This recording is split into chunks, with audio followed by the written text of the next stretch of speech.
Let's begin. Okay. Good evening, everyone. How are you, my students? I hope that you will the happier, healthier, and safe at home. प्यारे बच्चों, आज हम अपनी flamingo book का second chapter आपको explain कराएंगे और जो हमारा फर्स्ट चैप्टर था दी लास्ट लेसन, उसमें अभी आपके शॉर्ट क्वेश्चन रह गए हैं, वो हम आपको कल कराएंगे क्योंकि लॉन्ग हमने करा दिया था। किन्हीं कारणवश पीपीटी तैयार नहीं हो पाई, इस वजह से कल आपको उसके क्वेश्चन करा देंगे। आज हम लेते हैं अपना second chapter the lost spring. ठीक है, तो आर यू रेडी? सब रेडी हैं? Very good. तो देखिए, आपको समय का विशेष ध्यान रखना है और सभी बच्चे लाइव आ जाएं। कितने बच्चे आ गए सर लाइव? एक ही है। कौन? अंशी है? अच्छा, सारिक। टाइम तो हो चुका ना? ठीक है, तो बेटा आज हम बात करेंगे अपने second chapter the lost spring की। ठीक है, lost spring storage of stolen childhood, written by Anees Jung. ठीक है, तो इस चैप्टर में जो अनीश जंग राइटर हैं वो दो ऐसे बच्चों की कहानी बताती हैं। ठीक है, यानी जो बचपन में अपनी जीविका चलाने के लिए कार्य में व्यस्त हो जाते हैं और उनका बचपन कब बीत जाता है, ठीक है, उन्हें पता ही नहीं चलता। और न जाने हमारे देश में ऐसे कितने बच्चे होंगे जो अपना बचपना खो देते हैं, अपना चाइल्डहुड खो देते हैं, उन्हें पता ही नहीं चलता कि बचपन क्या है। ठीक है, जो उनका पढ़ाई का समय होता है, जिस समय उन्हें अपनी पढ़ाई करनी चाहिए, ठीक है, उन्हें नहीं पता स्कूल क्या होता है। ठीक है, तो आप तो बहुत लकी हो कि आप स्कूल जाते हैं, आपके पेरेंट्स आपको सारी फैसिलिटी अवेलेबल कराते हैं। ठीक है, लेकिन उन बच्चों के बारे में ज़रा सोच के देखिए जिन बच्चों को स्कूल क्या होता है ये नहीं पता। ठीक है, और उनका बचपन कब बीत गया, कब निकल गया, उन्हें नहीं पता, क्योंकि वो बचपन से ही, ठीक है, अपनी जीविका कमाने के लिए वो जो है काम पर लगा दिए जाते हैं। तो यहाँ पर जो राइटर हैं अनीश जंग, वो कुछ ऐसे दो गरीब बच्चों की कहानियाँ हमें बताती हैं, क्योंकि अनीश जंग उन गरीब बच्चों से बहुत सिंपैथी रखती हैं। ठीक है, तो सबसे पहले हम जानेंगे इस चैप्टर के मेन कैरेक्टर्स। ठीक है, इसमें सबसे पहले जो कैरेक्टर हैं वो अनीश जंग हैं। कौन है? अनीश जंग। See the writer and also the narrator of lost spring, यानी जो ये चैप्टर है लॉस्ट स्प्रिंग, तो इस चैप्टर की वो राइटर भी हैं और साथ साथ वो नरेटर भी हैं। ठीक है, she has great sympathy towards the poor children who are mentioned in the lesson, और वो जो राइटर हैं वह उन गरीब बच्चों के प्रति अपनी सहानुभूति दर्शाती हैं। Who are mentioned in the lesson, जो इस लेसन में बताए गए हैं। सेकंड जो इसमें करेक्टर है वो है बेटा साहेब ए आलम, और साहेब ए आलम एक ऐसा बच्चा है जो एक रैग पिकर है, यानी he is a rag picker. Rag picker बेटा जानते हैं, जो कूड़ा करकट के ढेर से कुछ सामान बीनने का काम करते हैं, वो रैग पिकर होते हैं। ठीक है, तो यहाँ पर जो साहेब ए आलम हैं, पहली कहानी जो है वो साहेब ए आलम की है। ठीक है, जो कि एक रैग पिकर है, कूड़ा करकट के ढेर से जो है कुछ सामान वो बीनता है। ठीक है, he with his family has left his home of Dhaka, तो साहेब ने यानी अपने परिवार के साथ जो उसका नेटिव होम था जो ढाका में था, और ढाका कहाँ है? ये बांग्लादेश में। ठीक है, तो ढाका में बहुत लंबे समय पहले उन्होंने अपना घर छोड़ दिया था। ही लिव्स एट सीमापुरी, और अब जो है वो उनका परिवार सीमापुरी में रहता है जो कि दिल्ली में है। ठीक है, he lives at Seemapuri, a place on the periphery of Delhi. Seemapuri जो है वो दिल्ली के बाहरी क्षेत्र में बसा हुआ था, और जिस समय ये आकर के बसे थे उस समय वहां पर कुछ भी नहीं था, वहां पर कूड़े करकट का ढेर हुआ करता था। ठीक है, लेकिन अब वहां सीमापुरी में सब इसी प्रकार के लोग बसे हुए हैं, सब मतलब ये मजदूर टाइप के व्यक्ति हैं। ठीक है, जो वहां कूड़े करकट से कुछ सामान बीन करके अपनी जीविका चलाते हैं। तो जो साहेब ई आलम का परिवार था ये कहां से आया था बेटा? ढाका से, और ढाका कहाँ है? बांग्लादेश में है। ठीक है, तो ये आकर के सीमापुरी में आकर के बस गए, और वहां आकर के वो अपना जीवन यापन करने लगे। कैसे जीवन यापन करने लगे? कि वहां पर उन्होंने अपने स्टॉल बना लिए, झोपड़ी झुग्गियां डाल ली, और कूड़े करकट के ढेर से वो सामान बीन करके उसे बेचते थे, और जिससे उनका सारा काम चलता था, यानी जीविका उनकी चलती थी। थर्ड जो इसमें बेटा करेक्टर है वो मुकेश है। मुकेश कौन है? Mukesh he works in the glass furnace with high temperature. Mukesh जो है वह एक बैंगल मेकर फैमिली से बिलोंग करता है। ठीक है, उसे एक हाई टेम्परेचर की फर्नेस पर काम करना पड़ता है। ठीक है, यानी जहां चूड़ियां बनती हैं तो वहां भट्टियां होती हैं, वहां पर हाई टेम्परेचर रहता है। His whole family is engage in making bangles in Firozabad, और मुकेश का जो पूरा का पूरा परिवार है वो फिरोजाबाद में चूड़ियां बनाने के कार्य में व्यस्त है। और बेटा आप जानते होंगे कि जो फिरोजाबाद है वो चूड़ियों के लिए जाना जाता है। ठीक है, यानी फिरोजाबाद में आप यदि देखेंगे तो हर घर में चूड़ियों का काम आपको मिल जाएगा। ठीक है, हर परिवार, हर घर वहां जो चूड़ियां बनाने के काम में एंगेज है।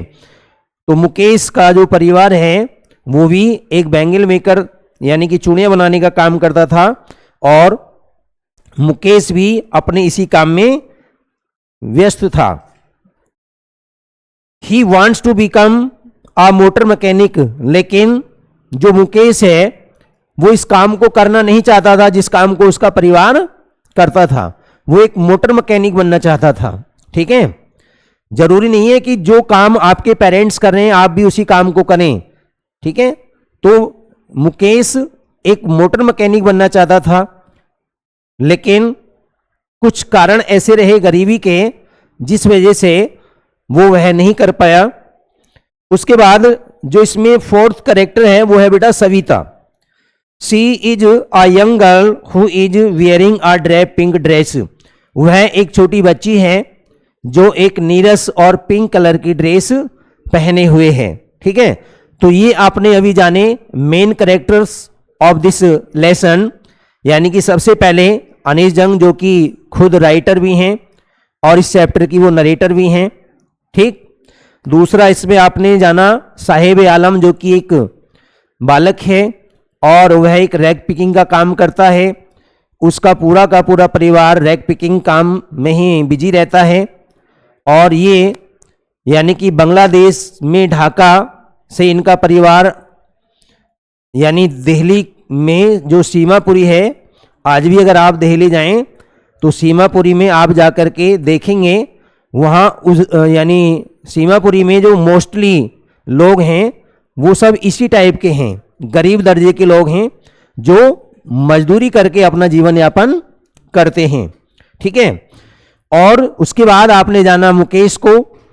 यह भी एक ऐसा बच्चा है जो गरीब परिवार से बिलोंग करता है और इसका बचपना भी जो है खो जाता है। और लास्ट में इसमें आपने जाना सविता जो कि एक बच्ची है जो नीरस और पिंक कलर की यूनिफॉर्म पहने हुए है। अब जानेंगे बेटा आप इसमें थोड़ा सा इसकी ब्रीफ समरी के बारे में अबाउट द लेसन। ठीक है, तो दी lesson lost spring is the narration of the children.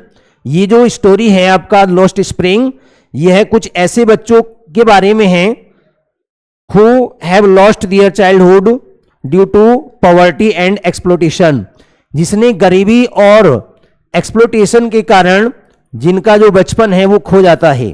ठीक है, यानी ये दोनों ऐसे बच्चों की कहानी है जिसमें उनका जो बचपन है वो गरीबी और एक्सप्लोटेशन के कारण उनका चाइल्डहुड, उनका बचपन खो जाता है। The lesson is divided into 2 district parts, और ये जो लेसन है ये बेटा 2 पार्ट में यानी बटा हुआ है। इसमें 2 कहानियां हैं। पहली जो कहानी है वो साहिब आलम की है और जो दूसरी कहानी है वो मुकेश की है, लेकिन दोनों के दोनों बच्चे ऐसे हैं जिन्होंने अपना बचपन खो दिया है। ठीक है, sometimes I find a rupee in the garbage and I want to drive a car. तो इसमें जो सबसे पहली कहानी है जिसमें साहिब आलम की कहानी है, तो साहिब आलम कहता है कि sometimes I find a rupee in the garbage, कि कभी कभी मुझे कूड़े करकट के ढेर से 1 रुपया मिलता है, यानी मिल जाता है। और जो सेकंड स्टोरी है वो मुकेश की है, तो मुकेश उसमें क्या कहता है, I want to drive a car, कि मैं एक कार चलाना चाहता हूं। The first part of the lesson described the life of unfortunate rag pickers. तो जो बेटा इसमें पहली जो कहानी है वो किसकी है, जो फर्स्ट पार्ट है इस चैप्टर का, ठीक है, उस चैप्टर यानी फर्स्ट पार्ट में साहिब आलम के बारे में बताया गया है। The first part of the lesson describe the life of unfortunate rag pickers, ये कुछ दुर्भाग्यपूर्ण रैग पिकर्स के बारे में हैं। रैग पिकर्स जैसा कि मैंने आपको बताया, जो कूड़े करकट के ढेर से कुछ कीमती सामान मतलब उनमें से ढूंढते हैं, बीनते हैं और उसको बेचने के बाद फिर जो पैसा उनको मिलता है उस पैसे से उनकी जीविका चलती है। ठीक है, most of them are migrant from Dhaka, और इनमें से जितने भी ये रैग पिकर्स हैं इनमें से मोस्टली जो परिवार हैं वो सब ढाका से आकर के बसे हैं। और ढाका कहाँ है बेटा, बांग्लादेश में है। ठीक है, and have settled in Seemapuri, और ये परिवार जो है सीमापुरी में आकर के बस गए। ठीक है, सीमापुरी कहाँ है, दिल्ली के बाहरी क्षेत्र में पहले ये लोग आकर के बसे थे, लेकिन अब इसको भी चारों तरफ से यानी अब ये घिर चुका है। लेकिन उस समय, जिस समय की ये घटना है, उस समय वो दिल्ली का बाहरी क्षेत्र था, बिल्कुल निर्जन था, वहां पर कोई बस्ती नहीं थी। ठीक है, वहां पर कूड़े करकट का ढेर हुआ करता था, तो ये लोग जो है वहां आकर के बस गए और इन्होंने अपनी झोपड़ी झुग्गी वहां पर डाल ली। ठीक है, in Seemapuri and protagonist of the story, और जो इसमें साहिब आलम है वो इस कहानी का प्रोटागोनिस्ट है। प्रोटागोनिस्ट बेटा आप समझ सकते हैं जो हीरो होता है, जैसे आप कोई फिल्म देखते हैं उसमें एक हीरो होता है, तो ऐसे ही हीरो या नायक उसको अंग्रेजी में बोलते हैं बेटा प्रोटागोनिस्ट। ठीक है, तो यानी कि इसमें साहिब आलम इस कहानी का कौन है, प्रोटागोनिस्ट है, नायक है।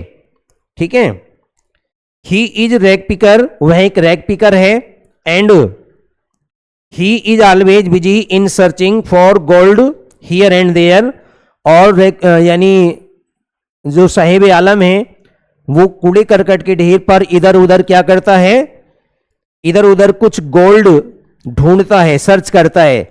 यह गोल्ड का मतलब बेटा सोने से नहीं है, यह गोल्ड का मतलब है कुछ कीमती वस्तुओं से। ठीक है, उसके बाद बेटा इसमें आप सेकंड पार्ट जो है वो मुकेश, जो अभी मैंने मेन कैरेक्टर्स के बारे में बताया था, तो सेकंड पार्ट में जो स्टोरी है वो मुकेश नामक एक बालक की है। The second part of the lesson describes the life of Mukesh, जो इस लेसन का जो सेकंड पार्ट है वह मुकेश के बारे में बताता है। ठीक है, who is the residents of Firozabad, और मुकेश कहां से बिलोंग करता है, फिरोजाबाद से। ठीक है, he is the son of a poor bangle maker, और मुकेश एक गरीब बैंगल मेकर का बेटा है। ठीक है,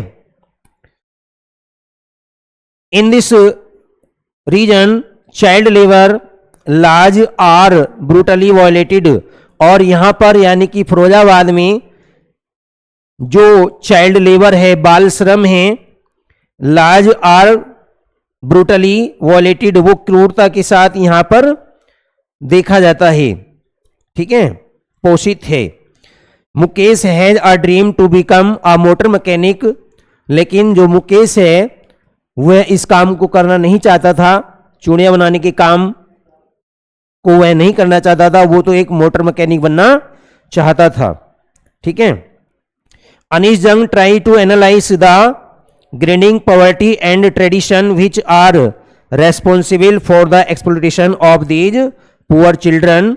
तो जो अनीश जंग हैं इस चैप्टर की जो राइटर हैं वह इस बात पर एनालाइज करती हैं, विश्लेषण करती हैं कि आज हमारे देश में इस प्रकार जो गरीबी बढ़ रही है एंड ट्रेडिशन, और जो इस प्रकार की ये परंपराएं हैं, ठीक है, वो इन पर एनालिसिस करती हैं। Which are responsible for the exploitation of these poor children, जो इन बेचारे गरीब बच्चों के लिए क्या हैं, रेस्पॉन्सिबल हैं, जिम्मेदार हैं। यानी कि यहां पर अनीश जंग कुछ ऐसे बच्चों की कहानियां हमें बताती हैं जो गरीबी और एक्सप्लॉयटेशन का शिकार हो चुके हैं, ठीक है, और उनका जो बचपन है वो खो जाता है। जो उनका बचपन पढ़ाई लिखाई का था, अपना कैरियर बनाने का था, लेकिन उस समय में उन्हें बचपन से ही काम पर लगा दिया जाता है और उन्हें जीविका चलाने के लिए, ठीक है, काम करना पड़ता है, और वो नहीं जानते कि उनका बचपन कब चला गया, और यानी कि वो अपना बचपना खो देते हैं। तो यहाँ पर बेटा आपने कुछ इसकी समरी समझी, और अब हम देखेंगे अबाउट द ऑथर के बारे में, ठीक है। तो देखेंगे सबसे पहले अब देख लीजिए आप अबाउट द ऑथर।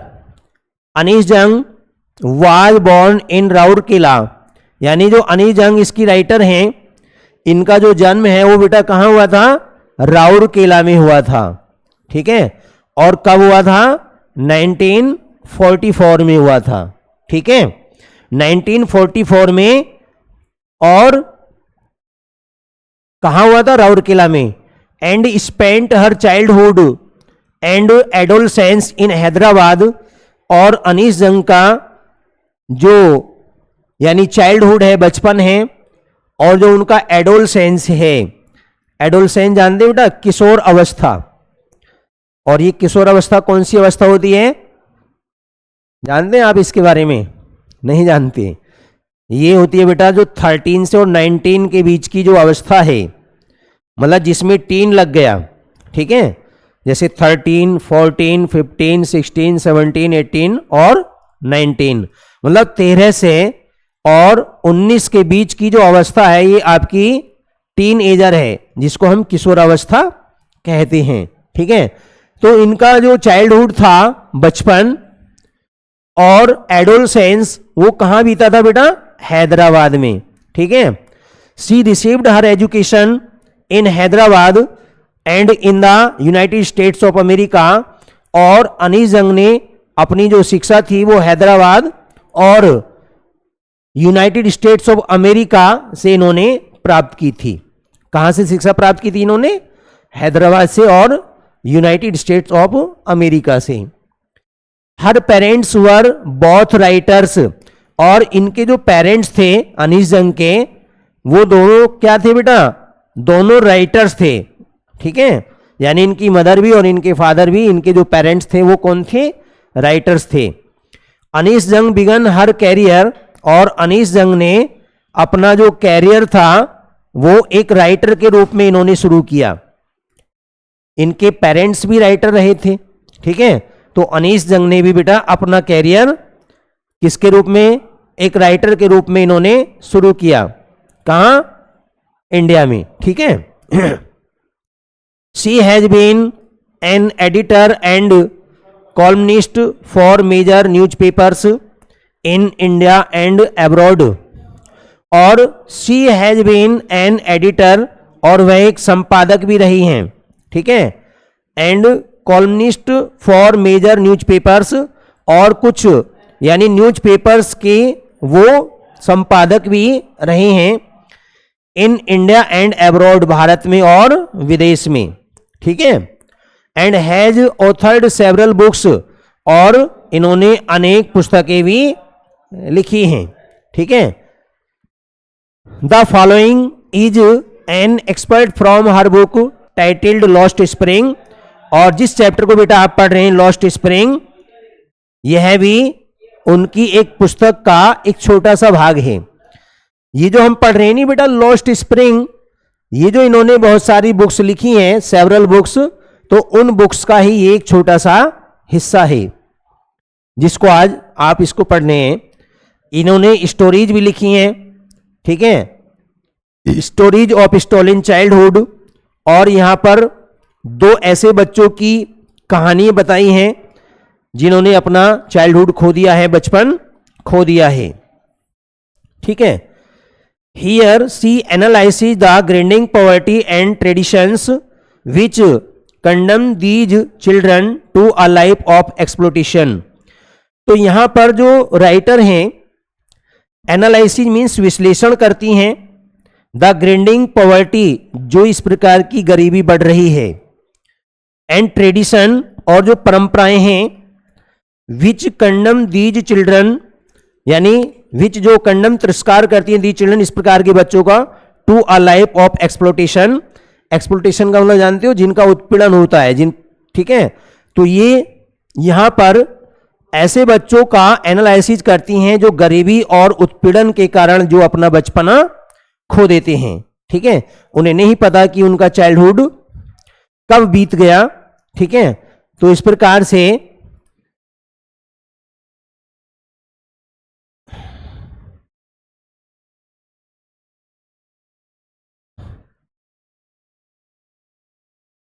अब देखेंगे बेटा हम इसमें आगे जो हमारी फर्स्ट स्टोरी है वो किसके बारे में है, साहेब आलम के बारे में है, ठीक है। तो समटाइम्स आई फाइंड आरोपी इन अ गार्बेज। अब यहां से हमारी पहली स्टोरी स्टार्ट होती है, और पहली स्टोरी किसके बारे में है, पहली स्टोरी है बेटा यानी कि साहिब ए आलम के बारे में। तो साहिब ए आलम कहता है समटाइम्स आई फाइंड आरोपी इन द गार्बेज, कभी कभी मुझे गार्बेज में जो कूड़े करकट का ढेर है उसमें मुझे क्या मिल जाता है, समटाइम्स आई फाइंड आरोपी इन द गार्बेज, कभी कभी उस कूड़े करकट के ढेर में मुझे 1 रुपया मिल जाता है, ठीक है। Why do you do this I आर्ड Saheb whom I encounter every morning scrounging for gold in the garbage dumps of my neighborhood। तो देखिए यहां पर जो राइटर हैं यानी आई जो आया है ये राइटर के लिए आया है। तो यहां पर अनीस जंग साहिब आलम से, यानी जैसे ही अनीस जंग जो है अपने कार्य पर जाती हैं तो उनका प्रतिदिन एक ऐसे बालक से सामना होता है जो उन्हें एक डंप के पास जो है कूड़े करकट के ढेर पर कुछ बीनता हुआ मिलता है, और राइटर उससे पूछती हैं why do you do this, आप ऐसा क्यों करते हो, यानी कि आप ये कूड़े करकट को क्यों बीनते हो, ठीक है। राइटर उससे पूछती हैं आई आस्क साहेब, मैंने साहेब से पूछा, होम आई एनकाउंटर, एनकाउंटर का मतलब बेटा यहां पर सामना करना, क्योंकि राइटर का जो है उससे सामना होता है, ठीक है। एवरी मॉर्निंग प्रत्येक सुबह, scrounging for gold in the garbage, क्योंकि वो जो लड़का होता है साहिब आलम वो कूड़े करकट के ढेर से कुछ, यानी स्क्राउजिंग का होता है फ्री की या मुफ्त की चीजों को ढूंढना, ठीक है। तो साहिब आलम उस कूड़े करकट के ढेर से कुछ मुफ्त की या फ्री की चीजों को ढूंढता है, और जब अनीस जंग यानी अपने कार्य पर जाती हैं तो रास्ते में उनका प्रत्येक सुबह को उससे सामना होता है, और जैसे ही उन्हें साहिब आलम मिलता है तो राइटर उससे यानी पूछती हैं why do you do this, कि आप ऐसा क्यों करते हो।